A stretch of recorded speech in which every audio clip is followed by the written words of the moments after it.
Peace and blessings, beautiful souls. I am Brandi L Bates, and you can find me on Twitter at Soledad Francis or on Instagram at Brandi is Winning. You can also find many of the archive podcasts on YouTube. Just a heads up, FYI. Today I'm talking about Rise of the Underdog and optimizing yourself to rise to remarkable, to excellence. I think it's important that we all learn the insights and wire in the instincts of an underdog, of which many of you may already be familiar. But I believe many of us with age and just lack of hunger after we believe we've made it, we believe we've arrived, is we stop making underdog moves that help us to rise to remarkable, to excellence. How do you rise to remarkable? You rise to remarkable by staying hungry. You know, there's this saying that you have to train like an underdog. Even once you're a champion, once you've won the title, once you've won the belt, once you've won the trophy, once you possess that winning category that you've gone after, you still have to, in many ways, embody the mindset of the underdog. Because the only place to go from the top is down. So I'm speaking to you today, whether you're on the top with nowhere to go but the bottom, nowhere to go but to fall. Everybody wants to see you fall. They're waiting for you to fall. Because ironically, once you arrive at the top, it brings envy. It brings jealousy. It brings a sense of, look at him, look at her, look at them. They're showing off. They think they're too good now. Or whether you're the definitive underdog. So I'm always rooting for the underdog, and I'm noticing and observing how the underdog in our society is just steadily rising to the top. And I'm here for it. I'm excited about it. Who and what are your influences? Who and what are your influences? Someone the other day was telling me how they get their news from Instagram. Instagram. So that's how we living now? And I'm thinking to myself, what about science and literature and art and the underground? And, there's so many sources of intel and information. You can't possibly just be depending on Instagram or social media alone, for that matter. Now, granted, I believe that social media is an excellent catalyst for independent news. It is an excellent medium for that which is indie, independent film, independent musicians, independent authors, independent bookstores, independent record labels, independent indie.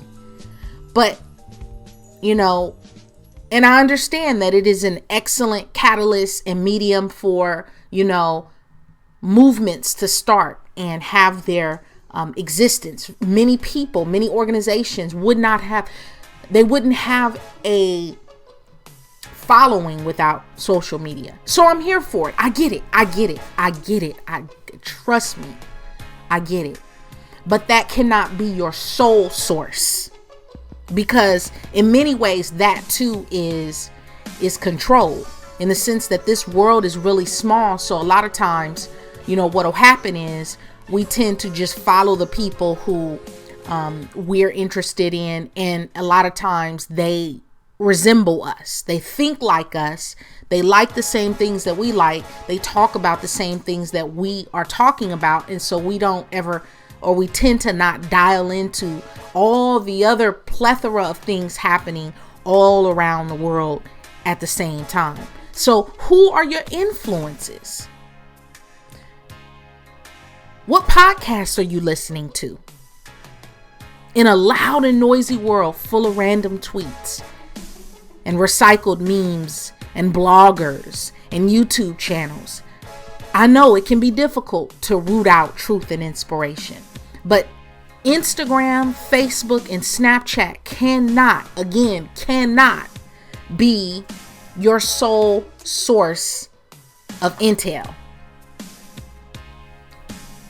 Just because you can survive on sound bites and memes doesn't mean you can thrive off sound bites and memes. Again, just because you can survive on sound bites and memes doesn't mean you can thrive off sound bites and memes. You know, it kind of reminds me of the students in school who the night before the assignment is due will get the cliff notes get the cliff notes and write their paper based off the cliff notes, knowing full well they didn't read the entire book. Sometimes cliff notes doesn't have the texture and the mood and the flavor and the attitude and the heart and soul of actually reading the book, reading the words, and actually digesting the material. You know, it's like the difference between going to a play and just watching a movie on DVD. Night and day difference. But I digress. The reason we're seeing the rise of the underdog is sheer initiative. The underdog is aware of the market, opportunities, and aware of his or her own strengths and weaknesses. For example, many of us get lost in the sauce because we're too dialed into what the next man or woman is doing, instead of remaining focused on our own goals. The underdog is always aware of their own particular journey, you know, his or her own story. And the underdog understands that she is never separate from her story. Her story has in many ways sculpted and shaped and molded her into who she is. The underdog knows that he is all of his experiences. He embodies them. He encapsulates them. He is a figure of all of his experiences. So the underdog is keen, for that reason, to the specific weapons in their arsenal. And so the underdog has weapons that the big dog can't have, because by definition of them being an underdog, they either, can't afford to have the same weapons. We see this a lot in warfare. So you'll have these poverty-stricken, impoverished people being, for lack of a better term, colonized by a larger oppressive government or entity. And because they don't have the Navy and the Army and the military power and military intelligence that this huge oppressive regime has, they have to use what they have.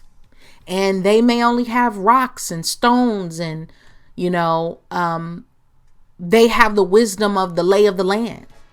They know where to go and where not to go. They know where the pits and the valleys are, whereas, that encroaching enemy doesn't know those twists and turns. So in that way, the underdog has the advantage by using their specific weapons. Secondly, the underdog is educated. And when I say educated, I don't mean just book smart, but street smart. Education is multifaceted. For instance, I had to recently relearn basic body science and things like the Krebs cycle, once I became educated on the new science about human physiology and how to get the body into ketosis and the ketogenic diet and what it means to be fat adapted. And many of you know, I'm big and huge into health and science.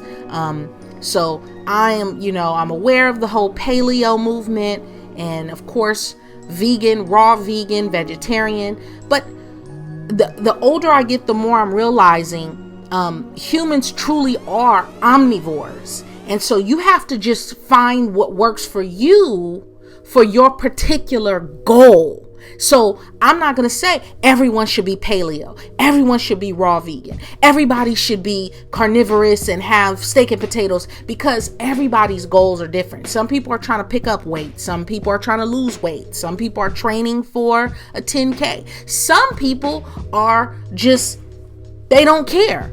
They thrive off pizza and Coca-Cola and they're happy. That makes them happy. So the point is, sometimes we think we have it all figured out when obviously the results showing up in our lives are contrary to those beliefs. So that means sometimes you have to go back and unlearn some of the shit you thought you had figured out and relearn, re-educate, because science is always evolving. Science is always evolving. And even in the esoteric community, where you have, the flat earthers, and you have the people who are dialed into the Mandela effect, and you have the people who say, the moon is not real. The moon is actually a satellite. Science is always being questioned. Reality is always being questioned.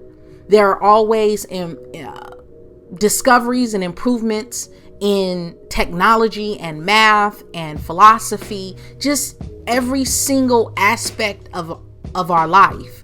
And the underdog gets that, because a lot of times the movements and the things that we see that we later embrace come from some underdog who's just trying to make a difference, fighting for a cause, trying to get heard, trying to, get their theory out there. And then before long, it picks up speed. So underdogs are connected. And by connected, I mean dialed into various schools of thought. So this is why we're witnessing the rise of the underdog in politics and law, business, and especially in the intellectual world.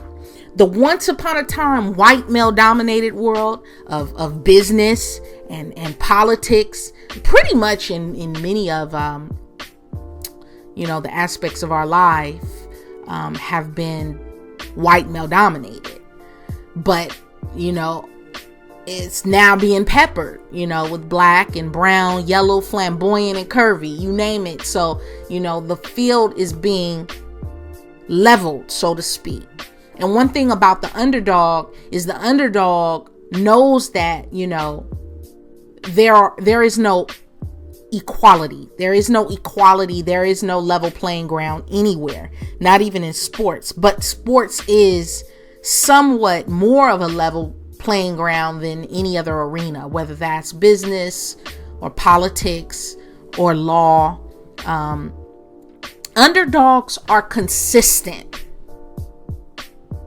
Without consistency, there can be very little intensity. I'm going to say that again. Without consistency, there can be very little intensity. And so the way you show up is a reflection of your values and your character. Because seemingly small, like initial victories, when done consistently over the long haul, deliver empires of mastery over months. This is how books are written. People ask me all the time, I'm an aspiring author. And first of all, there's no such thing as an aspiring writer. If you write every day, you're a writer. If you publish a book or have a book published or have something published, you are an author. But if you just journal every day, you're a writer. It doesn't take, any special education to write. And ironically, the more you write, the better you write. And now everyone has a platform, whether it's a blog or, it's not difficult to get published. It's not difficult to write, but you do have to show up every day and sit down and write. And how are 500-page books written? One day at a time. I've written 300, 400, 500-page books that, guess what? I just worked on it every damn day.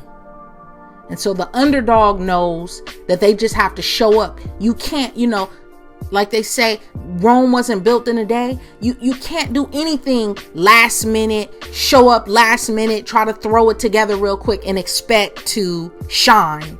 That's never going to happen. And even if you do, you're going to get outworked and outperformed by the person who's been showing up and sitting down and working on their thing every day. So listen. Underdogs have learned to build an asset. If you haven't already done so, go back and listen to my podcast on assets. We all have these untapped assets.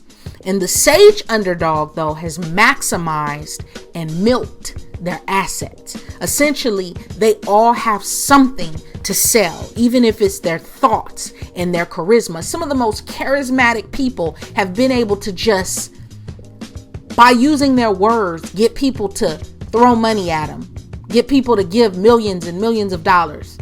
So-called quote unquote prosperity preachers or, motivational speakers and things like that, who really, they don't really have a particular skill set. They're not producing anything or building anything or improving on anything, but they have mastered the ability to use the gift of gab and their intelligence to get into the minds of people. They've used psychology to get people to do what it is they want them to do, to move the crowd, if you will. So, my point is, even if you don't, so many people say, well, I don't really know what I'm passionate about. I mean, I'm passionate about a lot of things and I like to do a lot of things. I don't know what it is I'm supposed to be doing or what my purpose is, but here's the thing. It doesn't necessarily have to be something that you are producing or building or creating or making. It can be a service. It can be just your personality and how you bring yourself, how you show up to the show is what, can contribute to your rise. So the underdog has learned, how to do 2, 3, 4, and even 5 things at the same time. And they are the best in the intersection of all those things. See, that's the key. You can't just be really good at one thing. You may be really good at cooking. You may be really, really, really good at gardening. You may be able to grow things. You may be really, really excellent at fixing things. But when you put all that together, you're really good at cooking. You're really good at gardening. You're really good at fixing things. And you kind of, there's like this picture, a meme or a chart where it shows the intersection of like 3 circles or 3 cylinders all blending together. That middle section where all 3 of them blend together, if you will, if you just go with me in your mind's eye, that's where you want to be. You want to be in the intersection of the 3 or 4 things you're really good at. And that's where you find your niche. And that is what the underdog has done. So for instance, you have people who have learned how to remix, if you will. The concept of a remix is taking something that's already been done, is already, established and well known, and then putting your own little spin on it, putting your own little, curve on it, putting your own little flavor on it is what makes it rise to the top. Now, it can't just be status quo. It gotta be good now. It has to be flavorful. It has to be different. It has to be, speaking to people and making a difference. But that intersection is where the underdog is remarkable. The underdog is productive. One of the reasons the underdog is on the rise is because he or she, the team or the organization, whatever you want to call it, is productive. And so while the big dog rests on its laurels, the underdog slowly gains on them. And we have constantly, I make the example time and time again, so I'm not going to waste your time or mine, but just know that anytime you are at the top of your game, there is somebody coming for your ass. And even when you're not on the top, you always have competition there. I say it all the time. Your replacement is always closer than you think. You always have competitors. You always have someone who wants what you have. And I don't mean that in a way to say that, there's not enough to go around, because there is. I never operate from a stance of scarcity, and I don't advocate that, because there's plenty for everyone. There's plenty of money out here for everyone. There are plenty of resources. There are plenty of men. You don't have to share a man. You don't have to be content with half of a man that is community. He's community material, like a temp. But there are plenty of women. There are plenty of women. There are plenty of opportunities. There are plenty of jobs out here. If you lose a job, guess what? Good for you, because there are thousands and thousands of other jobs out here. There are enough cars out here. There are enough ideas. Even if you see someone has stole your idea, stole your style, change it up, flip it on them, because there's enough to go around for everybody. But, understand there are always competitors. There are always multiple people, trying to do the same thing that you're doing. There's not just one burger joint. There are many. McDonald's knows that. But McDonald's is not thinking about the little spot on the corner, the little burger stand on the corner. But here's the beautiful thing about that burger stand on the corner. They don't have the brand name that McDonald's has. They just have local reputation and local respect. So they can shine in that aspect and do things that McDonald's can't do, because McDonald's is a cookie cutter franchise where the French fries have to be the same in each and every franchise. The Big Macs, the chicken nuggets, whatever, it has to be standard in each franchise. They can't deviate. You can't just say, well, this is my McDonald's, I want to do something different. I want to serve alcohol. You can't do that because it's cookie cutter. This is the way it's done. Well, that burger stand on the corner has that advantage. They can flip it. They can say, well, we want to sell alcohol, and we want to sell peach cobbler, and we also want to have, turkey burgers and veggie burgers and mushroom burgers, and we want to have all types of options for, the paleo friendly, and you get my drift. That underdog has more flexibility. They know that their competitor is huge, and they cannot possibly conceive of competing on the level that the McDonald's would, but they have so many advantages. So in many ways, the world is changing so fast, that merely having a job oftentimes is not enough.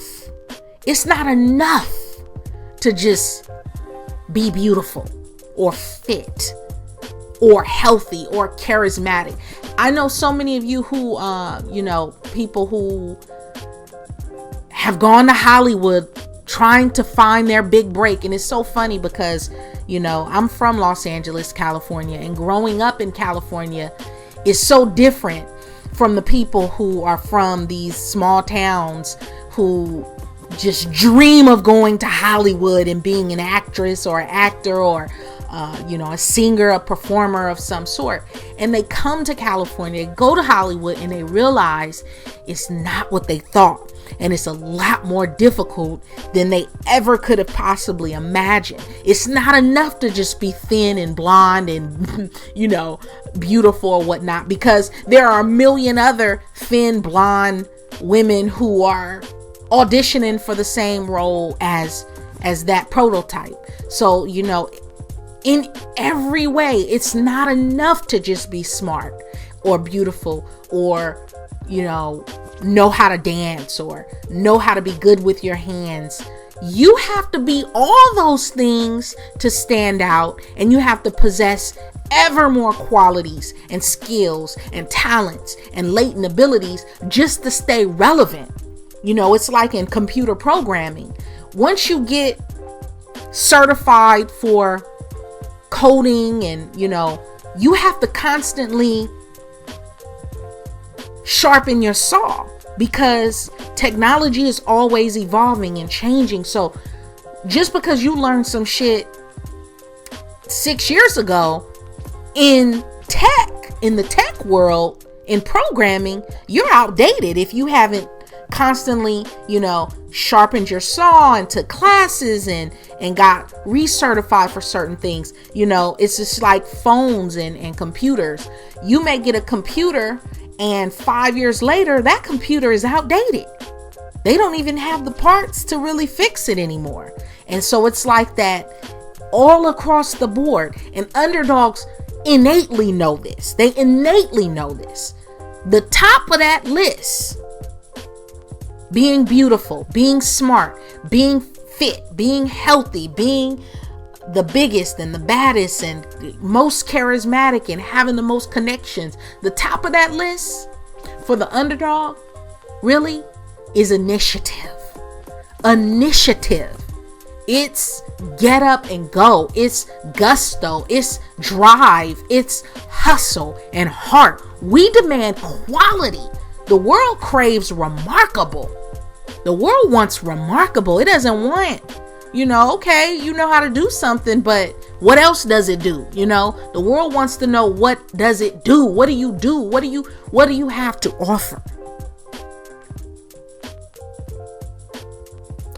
The underdogs have turned initiative into a passion and a practice. It is their art and their science. It's the same thing that separates the exciting and growing organizations and movements from those that are stagnant and stagnating, becoming less and less and less relevant and falling off. The underdog is always patient and observant of people and the world. They ask questions like, how can I make more money? How can I get more subscribers? How can I get more clients? How can I get more customers? How can I get more followers? Whatever your arena is, as an underdog, you're always having to question. You have to.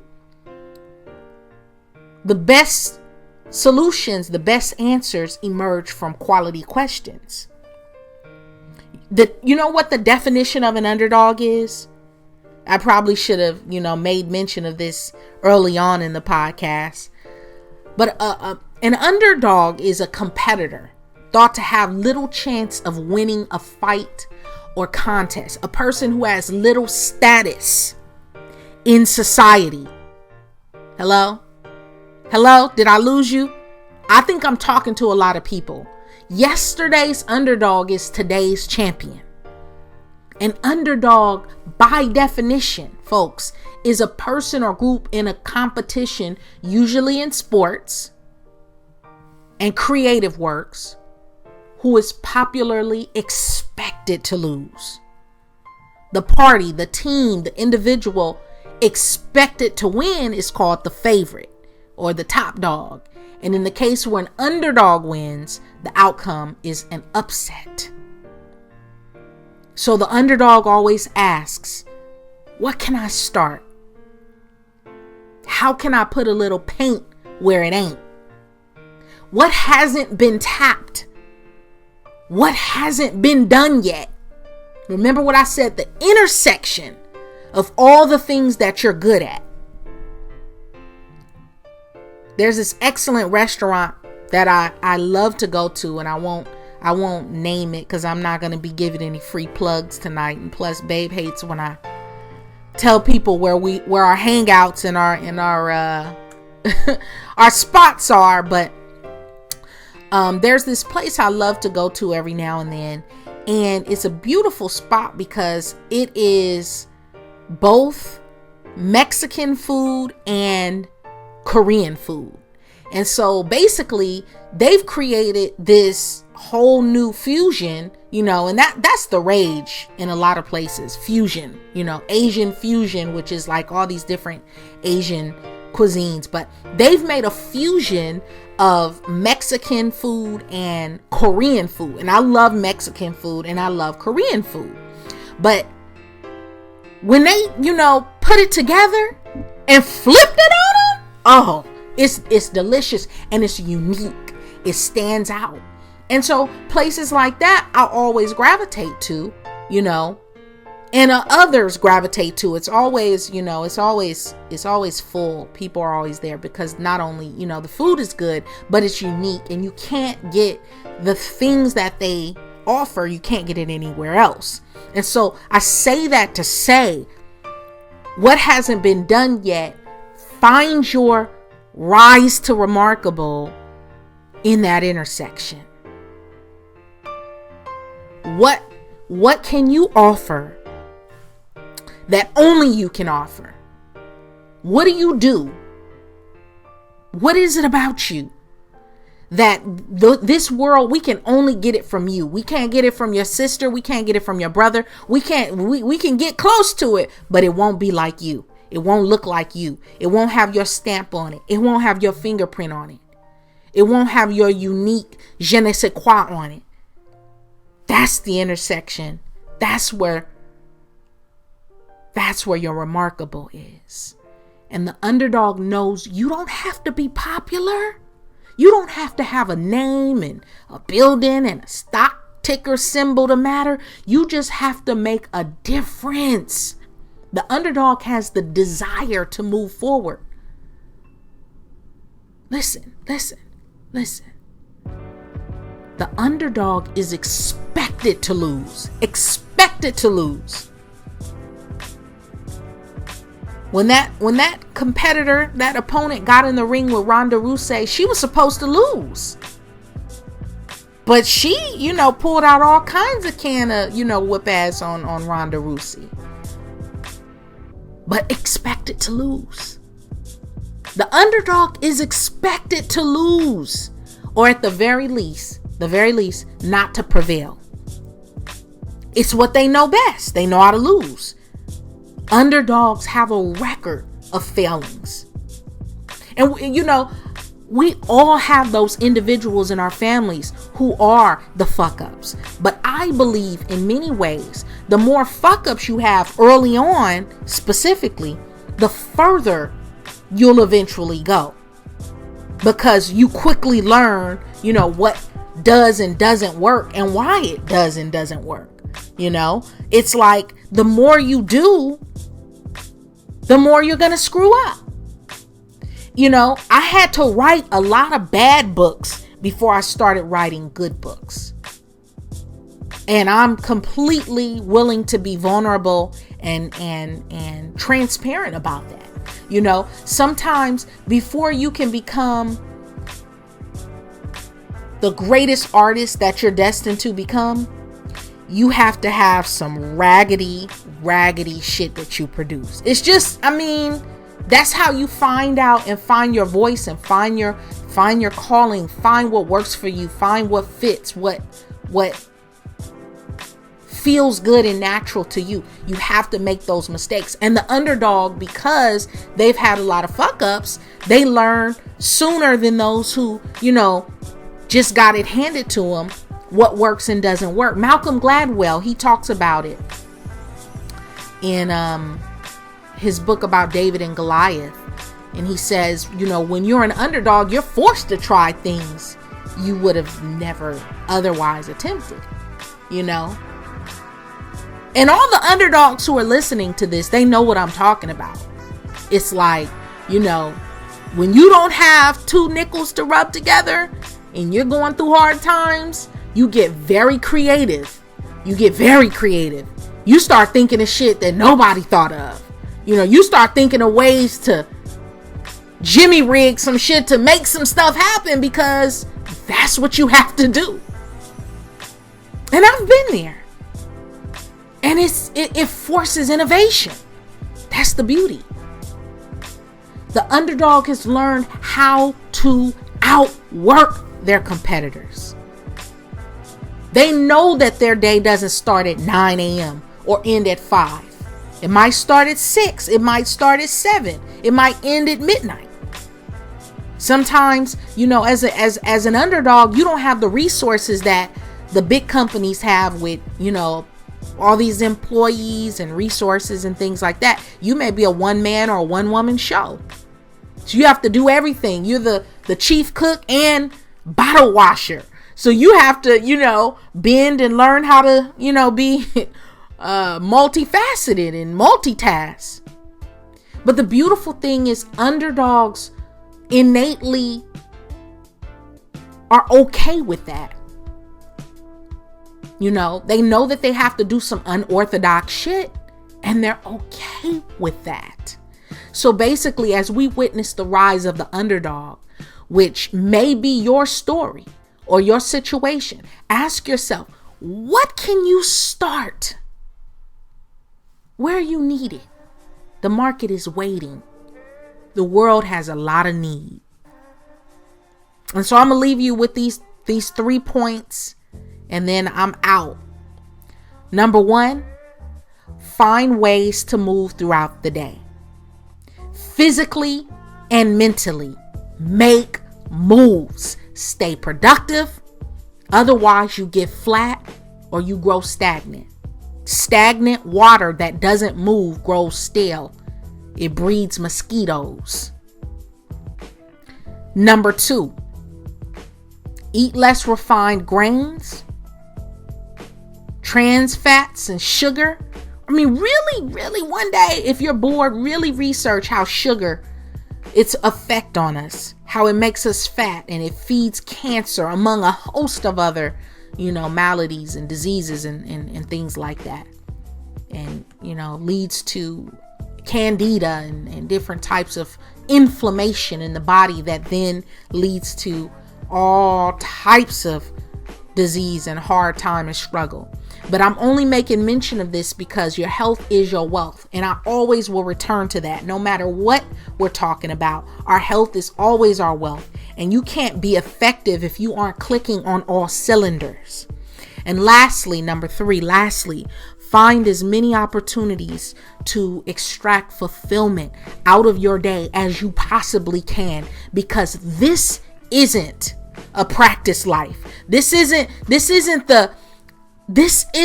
a rehearsal, folks. This isn't a rehearsal. So you still have to enjoy life. Whether you're the underdog, the big dog, or in the middle, or you just don't care. This isn't a rehearsal life. This is your life. You get one life and you got to live it and you have to love it. Peace and blessings. See you next week.